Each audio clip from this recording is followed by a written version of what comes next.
একা কান্না বন্ধ কর, চ বাড়ি। ঠিক আছে বাপ, যাচ্ছে। আসো, তোমরা দুজনে চাইতে খেয়ে নাও। আমার এসব বাড়িতে খাবার ঢুকবে না, তোমার মেয়েকেই খাও, আমি বাইরে বসে থাকছি।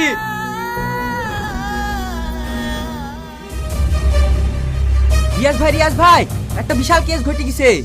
কি হয়েছে রে? ওই পাড়ার ওই সালমাতার বাড়িতে।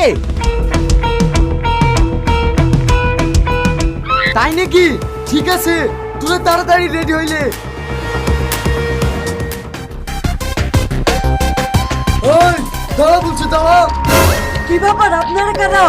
আমাকে রাস্তার মাঝে এইভাবে আটকালেন কেনে? ভাই এই শালা মনে হয় এখনো জওয়ান সিনেমা দেখেনি, তার লিগে আমাদেরকে চিনতে পারছে না। এ আবার কি বলছে? জামান দেখার সাথে সাথ কি? হ্যাঁ, জওয়ান দেবের সাথে সাথ আছে।